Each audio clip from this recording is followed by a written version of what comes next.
Kisah Rasul pasal 15 ayat 36 hingga ayat 41 berbunyi demikian. Tetapi beberapa waktu kemudian berkatalah Paulus kepada Barnabas, "Baiklah, kita kembali kepada saudara-saudara kita di setiap kota di mana kita telah memberitakan firman Tuhan untuk melihat bagaimana keadaan mereka." Barnabas ingin membawa juga Yohanes yang disebut Markus, tetapi Paulus dengan tegas berkata bahwa tidak baik membawa serta orang yang telah meninggalkan mereka di Pamfilia dan tidak mau turut bekerja bersama-sama dengan mereka. Hal itu menimbulkan perselisihan yang tajam sehingga mereka berpisah, dan Barnabas membawa Markus juga sertanya berlayar ke Siprus.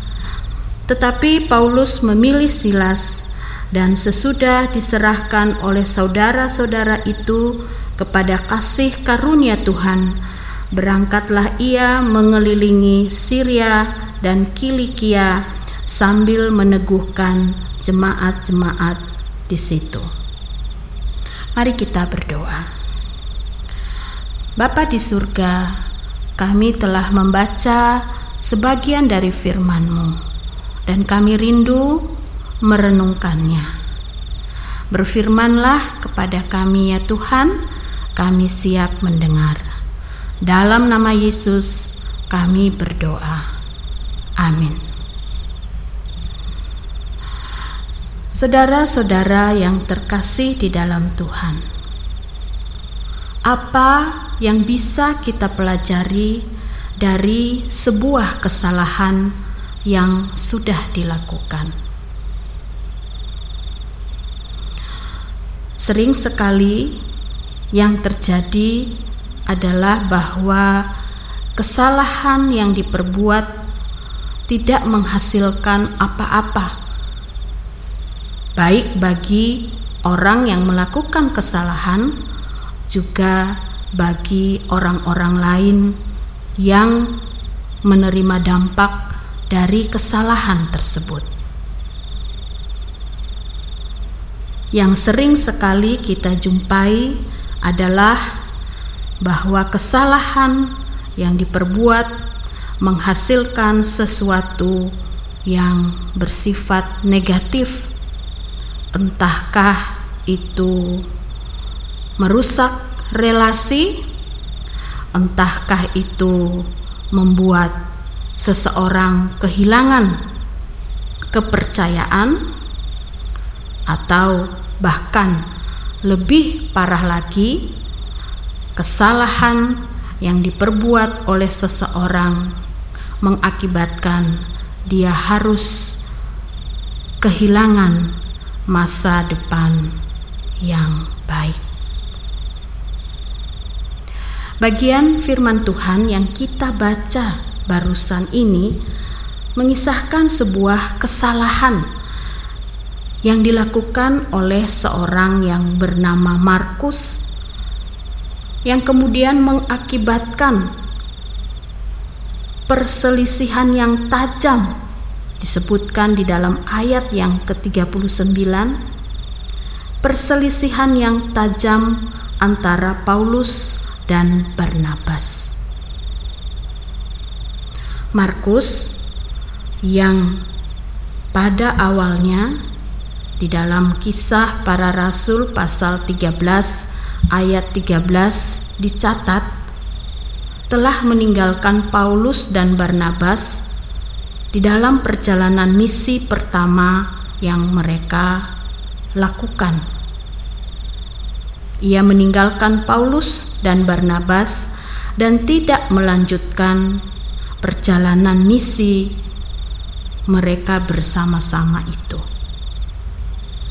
Sehingga dalam bagian yang kita baca barusan, Paulus dan Barnabas yang akan memulai perjalanan misi kedua mereka harus berselisih karena Barnabas ingin membawa kembali Markus bersama-sama dengan mereka, tetapi dikatakan Paulus dengan tegas menolak untuk mengajak Markus.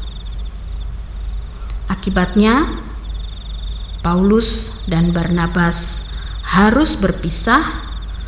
Paulus akhirnya memilih mengajak Silas, sementara Barnabas tetap membawa Markus bersama-sama dengan dia untuk memberitakan Injil Kristus. Saudara-saudara yang terkasih, kisah ini ternyata tidak berhenti hanya sampai di sini saja. Kelak kemudian Paulus menjadi seseorang yang sangat menghargai Markus dan bahkan mengatakan bahwa Markus begitu penting di dalam pelayanannya.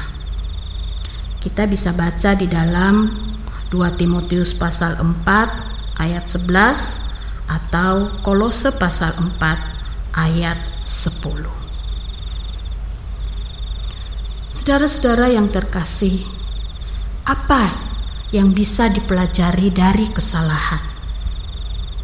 Dikatakan bahwa Markus adalah teladan seseorang yang belajar dari kesalahan yang ia perbuat. Markus yang menyadari bahwa ia salah ketika ia meninggalkan Paulus dan Barnabas di dalam perjalanan misi pertama mereka. Berkat dukungan dari Barnabas dan karena ia membuka hati untuk belajar dan berubah serta menghargai dukungan dari Barnabas yang memotivasi ia, yang memberikan ia kesempatan kembali, maka Markus akhirnya menjadi seorang yang berubah. Ia belajar dari kesalahan yang telah ia perbuat, sehingga akhirnya Paulus dan bahkan dicatat di dalam Alkitab, Markus menjadi seorang yang kemudian bersungguh-sungguh melakukan panggilan pelayanan pemberitaan Injil Kristus. Saudara-saudara yang terkasih, berbuat salah atau bertemu dengan seseorang yang melakukan kesalahan dalam hidupnya ternyata tidaklah membuat keadaan akan berakhir buruk, tidak selalu. Tetapi jika seseorang yang melakukan kesalahan itu mau belajar dari kesalahannya, maka ia mungkin bisa berubah.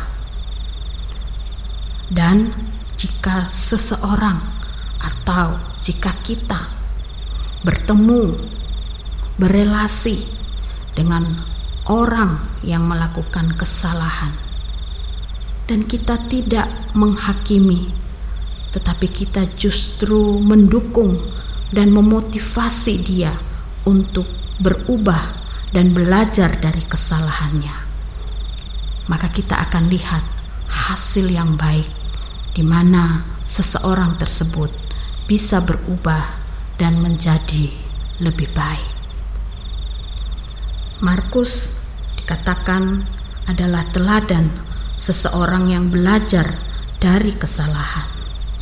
Barnabas dan Paulus menjadi teladan orang yang mau memberi kesempatan dan mendukung seseorang yang sudah melakukan kesalahan. Bagaimana dengan kita, Bapak Ibu Saudara yang terkasih? Kita sebagai manusia tidak pernah luput dari kesalahan. Tapi baiklah kita belajar dari Markus, kita menjadi seorang yang tidak terpuruk dalam kesalahan yang kita pernah perbuat, tapi bangkit dan belajar dari kesalahan tersebut. Kita juga bisa memiliki sikap seperti Paulus dan Barnabas ketika kita menemukan orang-orang di sekitar kita, anak-anak kita barangkali, anggota-anggota keluarga kita, rekan dan sahabat di dalam pekerjaan dan pelayanan kita, ketika mereka melakukan suatu kesalahan. Baiklah kita bersikap sebagai seorang yang memberi kesempatan seseorang untuk berubah, mendukung dan memotivasi seseorang tersebut untuk berubah menjadi lebih baik, sehingga akhirnya nama Tuhan dipermuliakan. Tuhan memberkati kita. Amin.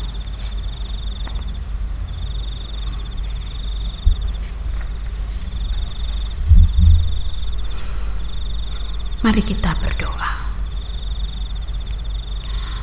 Bapa di dalam surga, di dalam perjalanan hidup kami, kadang-kadang kami melakukan hal-hal yang mengecewakan Tuhan, mengecewakan orang-orang di sekitar kami, mengecewakan suami, istri, anak-anak, sahabat, atau relasi kami dalam pekerjaan ataupun pelayanan kami, atau di mana saja kami berada.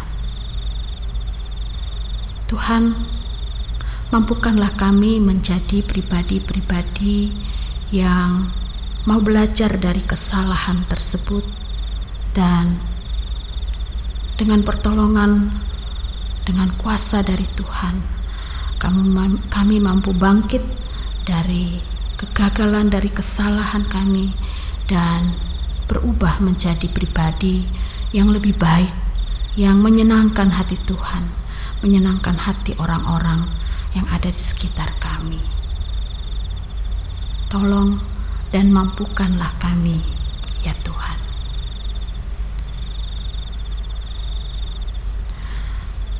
Ya Tuhan, kami juga kerap kali menjadi orang-orang yang harus menentukan bagaimana harus bersikap terhadap pribadi-pribadi orang-orang di sekitar kami, entahkah itu anggota-anggota keluarga kami ataupun orang-orang lain yang kami temui di dalam relasi-relasi kami di mana saja kami berada. Pribadi-pribadi yang mengecewakan hati kami, pribadi-pribadi yang melakukan kesalahan-kesalahan, kegagalan-kegagalan yang berdampak terhadap kami. Tuhan, menghadapi semua itu, kami ingin belajar bersikap seperti Barnabas dan juga Paulus, yang tidak menghakimi tetapi memberi kesempatan bagi pribadi-pribadi tersebut untuk berubah, memotivasi dan mendukung perubahan yang mereka kerjakan, dan kemudian bisa mengapresiasi, bisa menghargai perubahan yang mereka tunjukkan. Tolong dan mampukanlah kami, ya Tuhan. Saat ini kami juga mau berdoa bagi segenap majelis jemaat beserta badan-badan pelayanan yang ada di gereja kami GKI Taman Majapahit ini. Berkatilah mereka ya Tuhan. Mampukan mereka untuk melakukan tugas pelayanan yang Tuhan percayakan kepada mereka. Berikan kesehatian dan kerjasama yang baik, berikan kerendahan hati dan kesucian motivasi. Kami juga menyerahkan ke dalam tangan-Mu panitia Masa Raya Paskah tahun 2021 ini ya Tuhan. Pimpin, berkati, dan mampukan mereka untuk melaksanakan setiap rangkaian acara yang telah direncanakan, sehingga semua rangkaian acara itu dapat berjalan dengan baik, dan terlebih dari itu setiap acara tersebut menjadi berkat bagi setiap anggota jemaat dan simpatisan GKI Taman Majapahit ini, sehingga setiap anggota jemaat dan simpatisan betul-betul dapat menghayati makna penderitaan, kematian, dan kebangkitan Kristus bagi kami, orang-orang yang percaya kepada Kristus. Kami berdoa bagi setiap anggota jemaat dan simpatisan GKI Taman Majapahit yang sedang berada dalam keadaan sakit maupun lemah tubuh. Tuhan, jamah mereka dan pulihkan kembali kondisi kesehatan mereka. Kami juga berdoa bagi mereka yang sedang mengalami pergumulan, entahkah itu pergumulan yang menyangkut hidup di dalam sebuah keluarga, komunikasi antar anggota keluarga, atau hubungan yang tidak harmonis antar anggota keluarga. Mereka yang bergumul mencari pekerjaan atau memulai usaha yang harus kami akui tidak mudah untuk dilakukan di tengah-tengah pandemi yang sedang kami alami saat ini. Tapi tolonglah mereka ya Tuhan, bukakanlah jalan bagi mereka. Bagi mereka yang bergumul dalam studi, bagi mereka yang bergumul mencari teman hidup, Tuhan, hadirlah dalam hidup mereka, tolong mereka, dan pimpinlah mereka untuk mengerti kehendak dan rencana Tuhan dalam hidup mereka. Kami berdoa bagi saudara-saudara kami yang berusia lanjut, kiranya Tuhan jaga dan lindungi mereka, jauhkan mereka dari segala sakit penyakit, dan berikan senantiasa sukacita dan damai sejahtera dalam hati mereka. Berkatilah pemerintah kami dari pusat hingga ke daerah-daerah. Tuhan beri hikmat dan berikan hati yang mau peduli terhadap kesejahteraan setiap anggota masyarakat. Bapak, Ibu, Saudara yang terkasih, sekarang diberikan kesempatan bagi Bapak, Ibu, Saudara untuk menaikkan doa secara pribadi di hadapan Tuhan. Mungkin ada pribadi-pribadi yang ingin didoakan, yang Bapak, Ibu, Saudara inginkan satu perubahan terjadi di dalam diri pribadi tersebut. Bawalah nama-nama tersebut di dalam doa kepada Tuhan. Bagi Tuhan tidak ada yang mustahil. Hati sekeras apapun dapat dilembutkan oleh Tuhan. Hati yang jauh dari Tuhan sekalipun dapat dilembutkan oleh Tuhan. Dan jika ada pergumulan, bawalah ke hadapan Tuhan. Tuhan tidak pernah berubah. Ia selalu ada untuk mendengar setiap keluh kesah dan pengharapan kita.